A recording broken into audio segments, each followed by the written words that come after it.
ek nie sal buig, elke mond getuig, dat U die Here. Baie welkom by Vita Dei Bybelstudies. Ons is in die Evangelie van Johannes en ons moet wees in Johannes hoofstuk 15 en ons moet begin lees vanaf vers 16. So, Johannes hoofstuk 15. Bly in my. Hoe bly ek in hom? Ek doen wat hy sê. Dis wat die skrif ons leer. Hoe bly ek in hom? Ek bly aan hom onderdanig. Ek doen wat hy sê. Dis die enigste manier hoe ek kan vrug dra. Die enigste manier hoe ek kan vrug dra is in gehoorsaamheid aan hom. Daar is nie 'n ander woord nie, daar is nie 'n ander evangelie nie, daar is nie 'n ander opsie nie, daar is nie 'n tegniese loophole nie. Die enigste manier hoe jy kan vrug dra is in onderdanigheid aan Christus Jesus. Wat is sonde? Sonde is om aan hom ongehoorsaam te wees, om teen hom te rebelleer. Nou, ek kan nie onthou of met die vorige video ek dit gesê het nie, maar kom ek sê dit nou, terwyl ek nou goed daaraan dink. Ons probeer dit lekker kort en bondig hou. Party mense sal sê nee, die Bybel sê nie, sonde is ongehoorsaamheid nie. Hulle sal sê, die Bybel sê, sonde is ongeloof. Nee, Johannes 16 vers 9, is waar dit staan. Die Heilige Gees oortuig die wêreld van sonde, omdat hulle in my nie glo nie. En nou het ek al verneem, dat mense het nou daar 'n vreeslike tegniese gesprek, oor, is dit nou gehoorsaamheid, en is dit nou ongeloof nou, die ouens wat nou gaan oor nee, dis ongeloof, hulle het blykbaar 'n ewige vrees, dat hulle in werke sal verval, en hulle saligheid dan nou kwansies gaan verdien, jy weet, en so aan. So hulle argumenteer vreeslik teen die gehoorsaamheid ding. Nee, dis nie gehoorsaamheid kom later, dis geloof. Weet so, hulle probeer die twee skei van mekaar. Nou, daar is, as jy nou op YouTube gaan kyk, dan kom jy nou op 'n ksarm video's af, waar mense nou uitsprake gee hieroor, en die belangrike ding is net, jy kan nie beter doen as die teks nie. En, so dit is so, die Heilige Gees oortuig die wêreld van sonde, omdat hulle in my nie glo nie, maar het is baie duidelik, dat die Bybelse definisie van glo, beteken, om gehoorsaam te wees. Jy kan dit nie losmaak van mekaar nie. Nee, hoe weet ons, Abraham het in God geglo, want dis om tot geregtigheid gereken. Hoe weet ons dit? Want hy het gedoen wat God sê. Hoe weet ons Noag? Dis nou alles Hebreërs 11. Hoe weet ons Noag het in God geglo? Want hy het gedoen wat God gesê het, deur die ark te bou. Abraham deur sy goed te vat en trek vir Here, en later ook sy seun te offer. Toe God in 'n droom met hom daaroor gepraat het Abraham nie eers met Sara die saak bespreek nie, hy het net sy donkie gevat, en die vuur en die seun, en daar is hulle weg. So Abraham se onderdanigheid aan God is wat sy geloof definisie gee. Jy kan nie sê, ekskuus nou, ek wil nou nie tyd hier opbrand nie, maar ergens is daar dalk iemand wat nou wonder daaroor. Jy kan nie sê, ons glo in Jesus die saligmaker nie. Nêrens in die Nuwe Testament sê dit jy moet glo in Jesus die saligmaker nie. Nêrens nie. Daar sê, jy moet glo in Jesus die Here. Nou die feit dat hy die Here is baie duidelik. Wat beteken om te glo in Jesus die Here? Is duidelik. Dit beteken, ek erken hom, dat hy is wie hy sê hy is, naamlik die absolute koning en gesaghebber, aan wie almal en alles onderdanig moet wees. Daai is een sin. Dis een sin, daar's nie, jy weet, dis nie add-ons nie. Dis net een sin. Hy is die koning van die hemel en die heelal, aan wie almal onderdanig moet wees. Nou, ek is diep daarvan in my hart oortuig, Die opstanding van Jesus uit die dode het dit finaal bevestig dat hy is wie hy sê hy is. Wie is hy? Hy is die koning van die heelal, die Here van die Here en die koning van die konings. Voor hom sal elke knie buig en elke tong bely dat hy die Here is. Nie saligmaker nie, Here. Dis baie belangrik. Ons kom by saligmaker. Sien, so nou is ek diep in my hart oortuig. Nou, kan jy diep in jou hart oortuig wees, maar nie aan Jesus onderdanig as die Here nie, en dit as geloof beskou. Die Bybel sê glad nie. Sê glad nie. Staan, as jy dit nou so in soveel woorde wil gaan lees, gaan kyk in Jakobus, wat sê, die duivels glo ook. Wat glo hulle? Wat glo hulle? Hulle glo nie Jesus die saligmaker nie. Ja, hulle weet hy is die saligmaker. Hy is net nie hulle saligmaker nie. Maar wat glo hulle? Wat glo hulle? Hulle glo dat hy die absolute koning en Here is. Absoluut. Hulle weier net om aan hom onderdanig te wees, dis al. En nou sê Jakobus, weet jy dat hierdie geloof jou nie kan red nie? Is bloot die intellektuele oortuiging dat Jesus is wie hy sê hy is, maar jy is nie aan hom onderdanig nie. Jy gee nie, jy lê nie jou lewe af nie, jy is nie aan hom onderdanig nie. Die Engels sê, you don't submit to his authority. Jy is nog steeds die gesagdraer in jou lewe. Jy besluit, jy maak, jy sê, jy weet so, jou visies, jou bediening, jou lewe. Nou dis, geloof beteken, ek is diep oortuig dat hy die Here is, en ek lê my lewe voor hom neer as die Here, en daarin is my verlossing. Daar is nie 'n ander evangelie nie. Jy sê, nee, jy glo net, jy moet net glo hy het vir jou sondes gesterwe. Nêrens staan dit in die Bybel nie, nêrens nie. Nee, nou dis nou lekker, dit is so absolute stelling. Maar is maklik, wys my. Het staan nêrens. Hy het vir ons sondes gesterwe nie. Dis wat jy moet glo, hy het vir ons sondes gesterwe nie. Het hy vir ons sondes gesterwe? Ja, hy het. Nou, dis nie die punt van geloof nie. Die punt van geloof is die Here, en dat ek my lewe voor hom neerlê, en in daardie aksie gee hy vir my, wat ek nie vir myself kan gee nie. Wat is dit? Redding, en word hy ook my saligmaker. Ja, en die mense skop teen hierdie ding, maar daar is nie 'n ander woord nie. Nou, geen wonder, hulle wil Johannes 15 verdraai nie. So, as ek nou net besluit, nee, ek kan nie.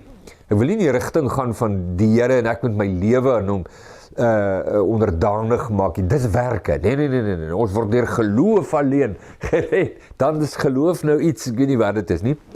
Jy weet so. Natuurlijk moet ek dan Johannes 15 verander. Want hoe klink dit dan nou, jy weet? Ek bedoel, dit pas dan nog glad nie by hierdie swaai van my nie, want hoe sal die Vader dan nou mense wegvat uit die wynstok as hulle nie vrug dra nie? So hulle is by Jesus, maar hulle tot geloof in Jesus gekom, hulle weier om aan hom onderdanig te wees. Hulle kan nie vrug dra nie, is nie 'n ander manier om vrug te dra nie. Dit gaan oor onderdanigheid. Wat is die sonde? Rebellie. Waar lê die verlossing? Onderdanigheid. Dis die twee boodskappe. Ek hou vandag aan julle voor, die dood en die lewe. Kies die lewe dat julle kan lewe, sê God. Dis jou oue evangelie. Nee, dis die rebellie en onderdanigheid saak. Wat eien die wêreld is hulle absolute rebellie teen die gesag van God. Wat eien die kerk van Jesus Christus, hulle absolute onderdanigheid aan die gesag van Christus. Daar is nie 'n hybrid nie, 'n hybrid. Jy weet, so tussenin storie nie. So, dit maak Johannes 15 so verskriklik belangrik. As ons nou lees by vers 16, nou kom ons by hierdie gedeelte. Sê, julle het my nie uitverkies nie, maar ek het julle uitverkies en julle aangestel om vrug te gaan dra, en dat julle vrug kan bly, sodat wat julle die Vader ook al in my naam mag vra, of my naam vra, hy dit kan gee. Dit gebied ek julle, dat julle mekaar moet lief hê. Nou, ons het al hiermee te doen gehad. Sê, julle het my nie uitverkies nie. Ek het julle uitverkies. Nou, hier's 'n belangrike ding. Want ons moet uitvind, waarvan praat Jesus? Ons kan nie hierdie stelling van Jesus vat en en breë teologiese uitsprake maak, wat nie die bedoeling was van die spreker nie, nee.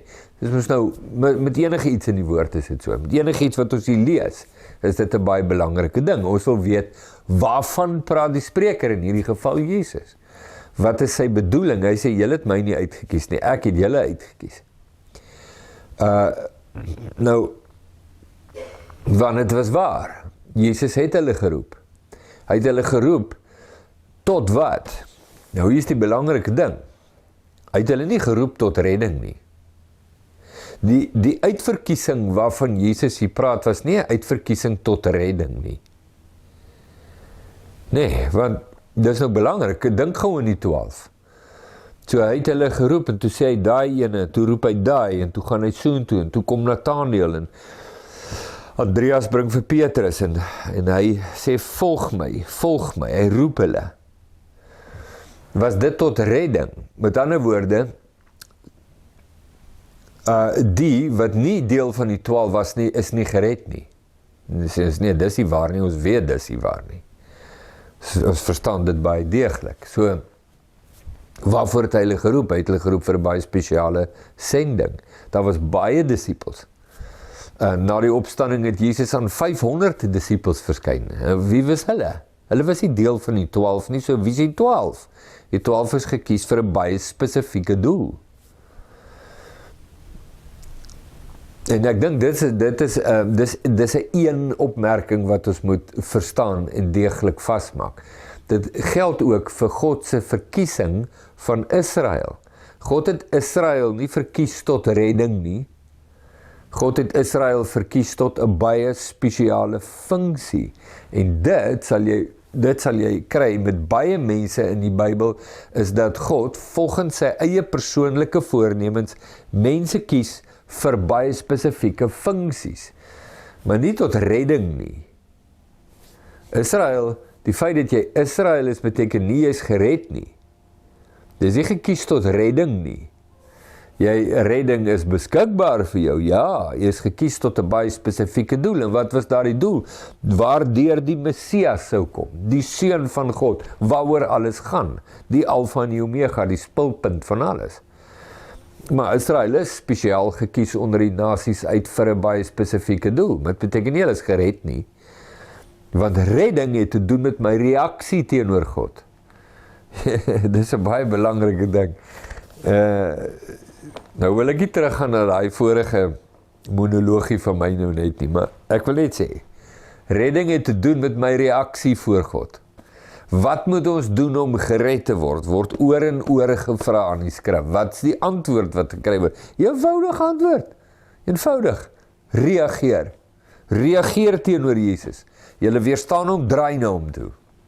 Dis die antwoord wat hulle kry. Hulle kry nie 'n ander vreeslike lang uitleg van julle hoef niks te doen nie, en dis als klaar gedoen aan die kruis, en julle moet net aanvaar, en julle moet net besef. Dis glad nie die antwoord wat hulle kry nie, nooit nie. Nou ek dink is belangrik dat ons hierdie goedjies raak sien. Jy moet dit raak sien en erken, daar staan dit. Hoekom wil ek dit verander? Snaaks, nee. Dat 'n mens die skrif begin verander en dit nie eers besef nie, maar kom ons gaan terug. Julle het my nie uitverkies nie, maar ek het julle uitverkies en julle aangestel om vrug te gaan dra. So hier maak Jesus die sending van die 12 baie duidelik. Sê ek het julle gekies. Ek het julle gehandpick vir 'n baie spesifieke doel. En ek het julle aangestel. Nou dis belangrik, nee, want die kies en die aanstel is belangrik omdat dit dui vir ons op die spesifieke doel wat Jesus vir hulle in gedagte het in hulle bediening. Ek het julle aangestel om wat te doen? Vrug te gaan dra. Te gaan waar dra? Waarheen ek julle stuur, gaan julle vrug dra. En dat julle vrug kan bly. Met ander woorde, dat dit vrug kan wees, nie soos 'n flash in the pan nie, maar met integriteit en inbors en karakter. Dat die vrug wat julle dra, nie 'n aangeplakte, aangesitte opgesmikte ou vruggie is, wat jy in die venster sit vir window dressing, sodat jy kan lyk asof jy 'n Christen is, nie, maar dat die vrug wat jy dra, die daadwerklike vrug van jou onderdanigheid aan Jesus is. Selfs al kos dit jou lewe, en dit sou, en dit het, vir baie van hulle. Dis die vrug wat bly. Die vrug is die resultaat van my gehoorsaamheid aan Christus. Dis wat die vrug is. Dis nie 'n ander manier om vrug te dra nie. Sodat wat die Vader julle ook al in my naam mag vra, hy julle kan gee. Nou ons weet dat Jesus gesê het, en Johannes sê dit ook in sy sendbrief, 1 Johannes, dat dit is die vrymoedigheid wat ons voor hom het, dat ons kry waarvoor ons vra, omdat ons doen wat hy sê. Sien jy kan net nie hiervan wegkom nie. Jy gaan net die tema toe oor en oor en oor, want dis God se tema. Dis nie my tema nie. Daar's niks in my vlees wat daarvan hou nie. Dit is juist wat so wonderlik is. Dis nie my tema nie, dis nie my woord nie, dis nie my ekskuus tog pet theology of iets nie, dis God se woord. Nee. En hierdie ding van julle het vrymoedigheid om te vra wat julle wil hê, en julle sal dit verkry omdat. Nou, jy weet dit self, in hierdie Bybelstudie van Johannes, het ons al daarmee te doen gehad. Nee, ons het dit gelees. En Johannes gebruik dit ook in sy sendbriewe. En hy sê, ek het julle aangestel om vrug te gaan dra, en dat julle vrug kan bly, sodat, nou, kan nie verby dit kom nie, sodat wat? Sodat wat julle die Vader ook al in my naam mag vra, julle dit kan gee. Die implikasie is klokhelder duidelik. Die mense wat aan God gehoorsaam is, die mense wat hulle harte voor hom buig in onderdanigheid, is die mense wat vrymoedigheid het om na God te gaan met hulle begeertes en behoeftes en met hulle lewens. Nee, ek en jy, miskien dink jy nou as jy dit hoor, dan dink jy nou dadelik aan huis en kar en werk en geld maar dit is nie die eerste fokus van wat ek vir God vra nie. Dit is nie uitgesluit nie, maar is nie die eerste fokus nie. Soek eers die koninkryk van God en sy geregtigheid, nie ander goed sal vir jou bygevoeg word. Dit wat ek nodig het om te kan lewe, die gewone hulpmiddels vir my om in hierdie lewe te kan staan, sal vir my bygevoeg word. Sê Jesus, kyk na die plante. Hulle is geskaap om op die aardbol te wees, en hulle is hier, hulle spin nie, hulle weef nie, en hulle kry wat hulle nodig het om die plant te wees, wat hulle geskape is om te wees. Sê, dink julle, God sal nie dieselfde met julle doen nie?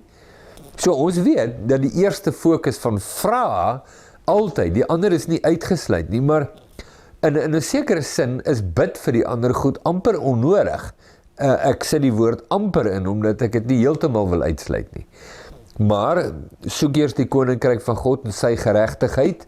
Wat is die koninkryk van God? Is die heerskappy van God, die gesag van God. Nee, dis wat die koninkryk is. En waar soek ek die heerskappy? Kyk hierso.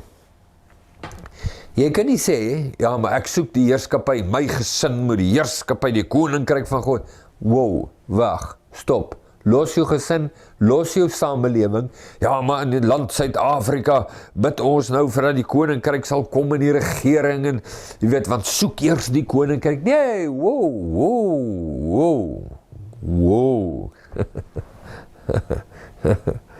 Soos jy ook gesê het, lie down before you hurt yourself.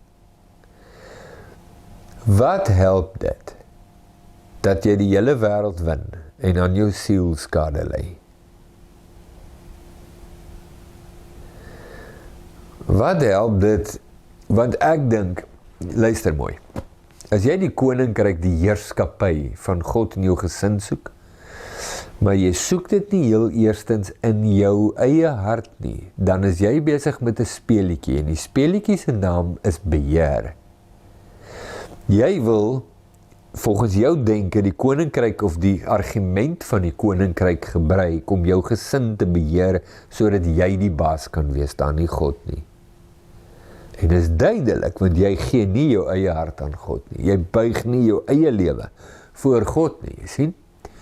Jy soek die koninkryk moet kom in jou dorp en so en jy weet, in ernstige dae het jy selfbevordering ingewerk.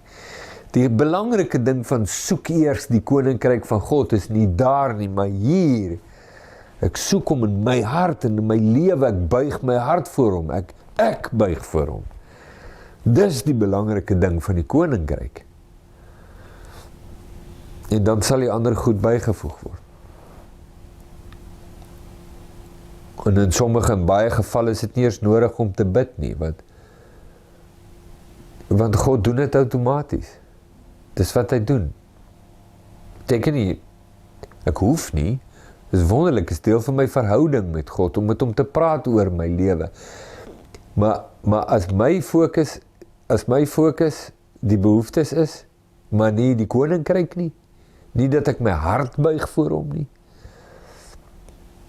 het ek die kar voor die perde gespan nie, so, en die ou perd en karretjie sal nêrens kom nie, hulle sit 'n wonderlike perd en 'n pragtige kar. Maar as die kar voor die perde gespan is, gaan jy net daar bly, jy sal nie dorp toe ry nie. En dis die storie, dis waarvan Jesus met sy disippels praat, hy sê, bly in my, hou aan om in my te bly. Ek het julle aangestel om vrug te gaan dra. As 'n spesiale roeping op julle lewens, 'n sending, 'n verantwoordelikheid, wat ek vir julle gee. En ek gebied dit, ek beveel julle staan direk onder my gesag. Julle moet mekaar lief hê. Dis 'n bevel. Julle moet dit doen. Julle is aan my, elkeen afsonderlik verantwoordelik. Ek's die Here, nie julle nie. Ek beveel julle. Julle moet mekaar lief hê. Dis nie 'n situasie van ek sal jou lief hê as jy my lief het nie. Verstaan ek glad nie die gesag van Jesus nie. Ek is direk aan hom verantwoordelik oor my optrede teenoor my medebroers en susters in Christus Jesus, maak nie saak wat hulle teenoor my doen nie. Dit is hulle verantwoordelik voor Jesus. Ek's verantwoordelik vir my gedrag en ek kan nie my broer se onreinheid teen my gebruik as 'n verskoning vir my eie onreinheid teen hom nie. Ek's direk aan Jesus verantwoordelik. Direk onder sy gesag, né? Kom ons stop daar. Ek's nou nie lus vir stop nie. Ek moet sê ek wil nou eintlik aangaan. Maar ek gaan nou die videoetjie daar stop en dan in ons volgende opname gaan ons net daarin sonder enige verdere verduidelikings. Elke knie sal buig.